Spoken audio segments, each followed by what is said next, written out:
আসসালামু আলাইকুম প্রিয় দর্শক, অন্নমঞ্চের আলোচনায় আপনাদের সকলকে আমন্ত্রণ জানাচ্ছি। এবার যুদ্ধের ময়দান বদলে গেছে। বোমা, মিসাইল, ড্রোন এসব তো আছেই, তবে বিশ্ব অর্থনীতির হৃদয়ে ইরান আঘাত এনেছে। ইরান বুঝে গেছে আমেরিকাকে যুদ্ধক্ষেত্রে হারানো কঠিন, তবে ইরান আমেরিকাকে নিয়ে গবেষণা করেছে বিস্তর, এটা বোঝা যায়।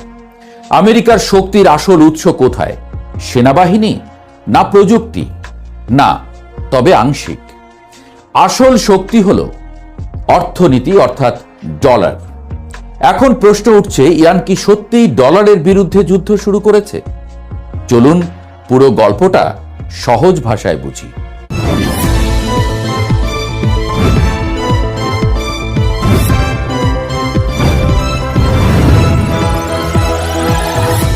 পৃথিবীর সবচেয়ে শক্তিশালী দেশের বিরুদ্ধে যুদ্ধ চলছে, কিন্তু তার থেকেও বড় এক যুদ্ধ হচ্ছে আর এক জায়গায়, এমন এক জায়গায় যেটা সাধারণ মানুষের চোখে খুব একটা ধরা পড়ে না। সেই যুদ্ধটা হচ্ছে অর্থনীতির ভিতরে, মুদ্রার ভিতরে। আর সেই যুদ্ধের কেন্দ্রে রয়েছে একটি নাম, ডলার। বছরের পর বছর ধরে বিশ্বের অর্থনীতি যেন এক অদৃশ্য সুতোয় বাঁধা ছিল। সেই সুতোটার নাম ডলার। পৃথিবীর যেখানেই তেল বিক্রি হোক সেখানেই লেনদেন হতো ডলারে। সৌদি আরব থেকে শুরু করে উপসাগরীয় দেশগুলো সবাই তেল বিক্রি করত ডলারে। আর এই তেল বিক্রির অর্থের একটা বড় অংশ আবার ফিরে আসতো যুক্তরাষ্ট্রের অর্থনৈতিক ব্যবস্থায়। কেউ কিনত আমেরিকার বন্ড, কেউ বিনিয়োগ করত তাদের বাজারে। এই পুরো ব্যবস্থাটার নাম ছিল পেট্রো ডলার ব্যবস্থা। এই ব্যবস্থা শুরু হয়েছিল 70-এর দশকে, যখন বিশ্ব অর্থনীতি বড় এক পরিবর্তনের মধ্য দিয়ে যাচ্ছিল। 1971 সালে যুক্তরাষ্ট্র ডলারকে স্বর্ণে রূপান্তরের নিয়ম বন্ধ করে দেয়। তারপর 1974 সালে সৌদি আরবের সঙ্গে একটি বড় সমঝোতা করে। সেই সমঝোতা অনুযায়ী সৌদি আরব তেল বিক্রি করবে ডলারে, আর সেই টাকা আবার বিনিয়োগ করবে যুক্তরাষ্ট্রের আর্থিক বাজারে। ডলার শক্তিশালী হওয়া শুরু করে তখন থেকেই। এই এক সিদ্ধান্তই পুরো পৃথিবীর অর্থনৈতিক কাঠামো বদলে দেয়। কারণ পৃথিবীর সবচেয়ে গুরুত্বপূর্ণ পণ্য হল তেল।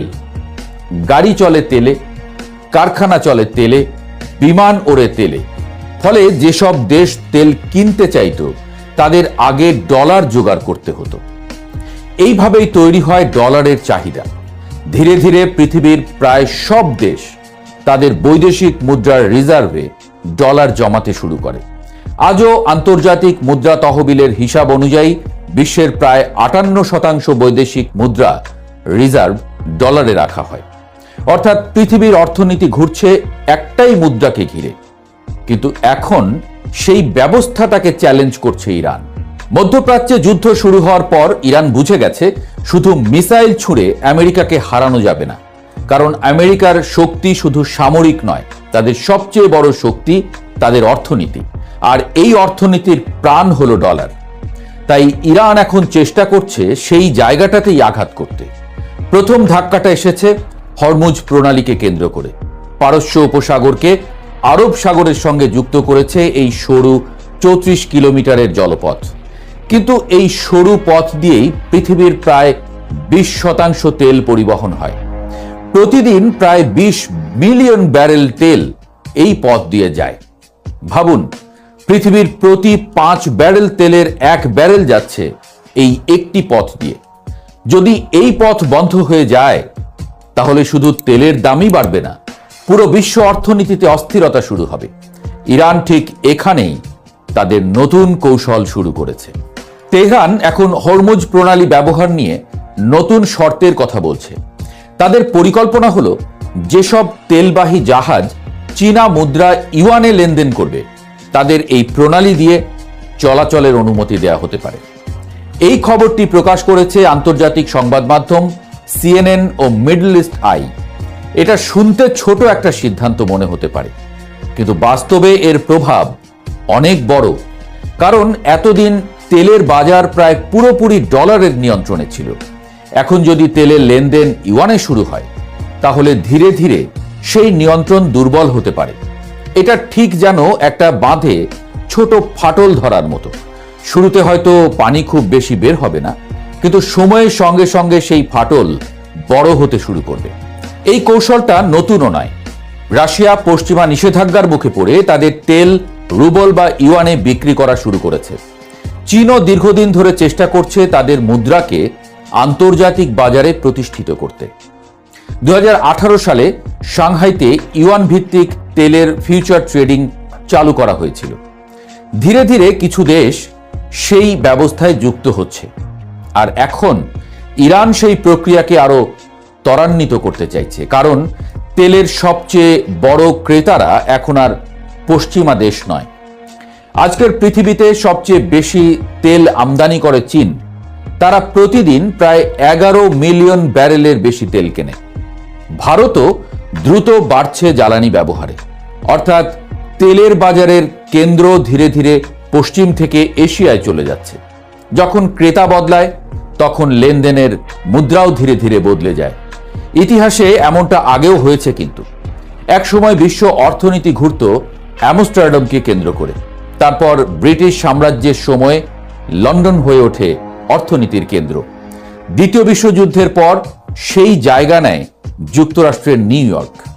প্রতিবারই মুদ্রার পরিবর্তনের পেছনে ছিল ভূরাজনৈতিক শক্তির পরিবর্তন। আজ আবার সেই পরিবর্তনের আভাস দেখা যাচ্ছে। আমেরিকা দীর্ঘদিন ধরে অর্থনৈতিক নিষেধাজ্ঞাকে একটি শক্তিশালী অস্ত্র হিসেবে ব্যবহার করেছে। কোনো দেশ তাদের বিরোধিতা করলে তাকে বৈশ্বিক ব্যাংকিং ব্যবস্থা থেকে বিচ্ছিন্ন করে দেওয়া হয়েছে। ইরান নিজেও বহুবার সেই নিষেধাজ্ঞার শিকার হয়েছে। তাদের ব্যাংকিং খাত, তেল রপ্তানি এবং আন্তর্জাতিক পেমেন্ট ব্যবস্থা সবকিছুর উপরই চাপ দেওয়া হয়েছে। কিন্তু এর একটি অপ্রত্যাশিত ফলও হয়েছে। যেসব দেশ নিষেধাজ্ঞার শিকার হয়েছে তারা বিকল্প পথ খুঁজতে শুরু করেছে।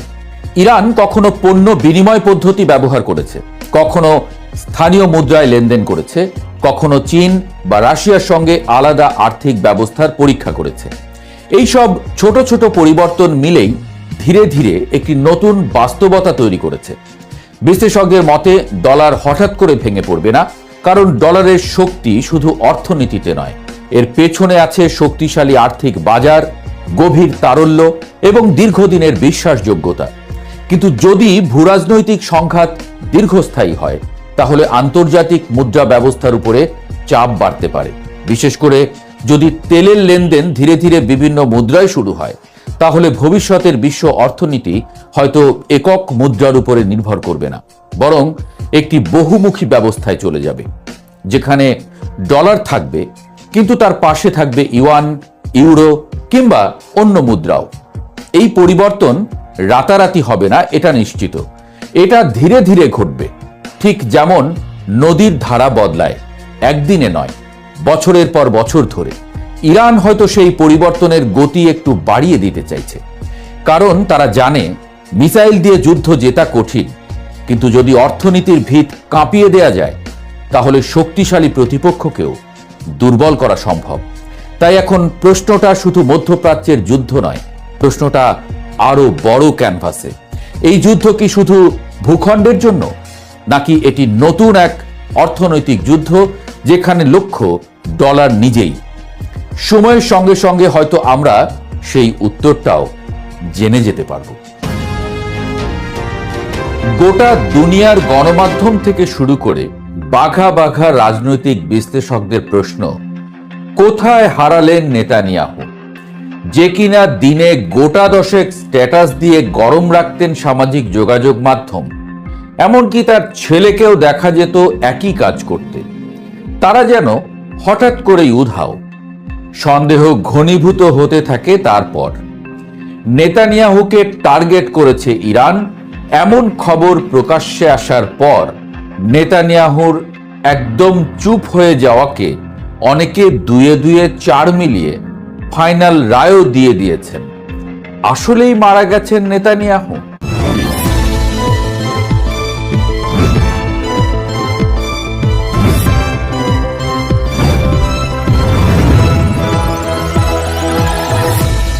এমন উত্তেজনাকর মুহূর্তের মধ্যেই হঠাৎ দেখা গেল নেতানিয়াহুর ভিডিও, যেখানে দেখা গেল নেতানিয়াহু হাসতে হাসতে কফি খাচ্ছেন। স্পষ্ট করে দুনিয়ার সামনে দেখাচ্ছেন নিজের 5 আঙ্গুল, বোঝাচ্ছেন দেখো বেঁচে আছি। এই নিয়ে সামাজিক যোগাযোগ মাধ্যমে আর এক পশলা হাসির বন্যা বয়ে গেল। লোকে বলতে শুরু করলো, অবস্থা কোন পর্যায়ে গেল? নেতানিয়াহুকে ভিডিও করে প্রমাণ করতে হচ্ছে তিনি বেঁচে আছেন। দুনিয়াটা এখন এক অদ্ভুত গোলক ধাঁধায় পরিণত হয়েছে। সত্য আর মিথ্যার পার্থক্য করাটা এখন টেলিস্কোপ দিয়ে নক্ষত্র খোঁজার মতো কঠিন। জেরুজালেমের সাতাফ ক্যাফেতে দাঁড়িয়ে কফি হাতে বেনিয়ামিন নেতানিয়াহুর ওই ভিডিওটা যখন স্ক্রিনে ভেসে উঠল, তখন অনেকেরই মনে হয়েছিল নাটকটা কি তবে এখানেই শেষ? ভিডিওর শিরোনামটাও বেশ রহস্যময়। তারা বলে আমি নাকি। ভিডিওতে তিনি যে হিব্রু ভাষায় সাবলীল কথা বলছেন তা ঠিক আছে, কিন্তু আসল ঘটনাটা ঘটল যখন তিনি ক্যামেরার সামনে 2 হাতে 10টি আঙুল মেলে ধরলেন। দৃশ্যটা অনেকটা জাদুকরের মতো, যিনি খেলা দেখানোর আগে দর্শককে আশ্বস্ত করেন যে তার হাত খালি। একজন রাষ্ট্রপ্রধানকে কেন এমন ছেলেমানুষি কায়দায় নিজের অস্তিত্ব প্রমাণ করতে হবে? এই প্রশ্নটাই এখন বাজারের সবচেয়ে হাসির কৌতুকে পরিণত হয়েছে। যুদ্ধের ময়দানটা কেবল আকাশ বা মাটিতে নয়, সামাজিক যোগাযোগ মাধ্যমের পিক্সেলের মধ্যে আটকে থাকে। গত কয়েকদিন ধরে ইসরায়েলি প্রধানমন্ত্রীর হঠাৎ নীরবতা আর তার ছেলের অনলাইন দাপট উধাও হয়ে যাওয়াটা ছিল এক বড় রহস্যের ইঙ্গিত। তেহরানের ব্যালিস্টিক মিসাইল যখন নেতানিয়াহুর বাসভবনের খুব কাছে আঘাত হানল, তখন থেকেই বাতাসে বিষ বাষ্প ছড়িয়েছে, নেতানিয়াহু কি তবে খতম? মানুষ বিশ্বাসও করা শুরু করেছিল এমন কথা, কারণ ইরান যেভাবে প্রত্যাঘাত করেছে তাতে খোদ ইসরায়েলিদের মনেই সন্দেহ হওয়ার কথা। এমন ভয় কি আগে কখনো পেয়েছে ইসরায়েলিরা? নেতানিয়াহু যেভাবে ভুল চালে নিজ দেশের সাধারণ নাগরিকদের ঘুম হারাম করে দিয়েছেন, তাতে অনেকে বলছেন সে ভুলের মাসুল দিতে হবে কড়া সুদ আসলে। তবে এই রহস্যের ডালপালা কেবল তেল আবিবেই সীমাবদ্ধ নয়, সীমান্তের ওপারে তেহরানেও চলছে একই রকম রহস্যময় খেলা। আমেরিকার অফিসিয়াল বয়ান বলছে ইরানের নতুন কাণ্ডারি আয়াতুল্লাহ মুজতবা খামেনি ইসরায়েলি বিমান হামলায় গুরুতর জখম হয়েছেন। তারা দাবি করছে তার শরীর এতটাই ক্ষতবিক্ষত যে তিনি এখন আর জনসম্মুখে আসার মতো অবস্থায় নেই। অথচ ইরানের পররাষ্ট্রমন্ত্রী আব্বাস আরাগচি টিভির পর্দায় মুচকি হেসে বললেন, আমেরিকা তো আমাদের মাটির নিচে লুকিয়ে থাকার গল্প শুনিয়েছিল, এখন দেখুন আমরা রাজপথে হাঁটছি।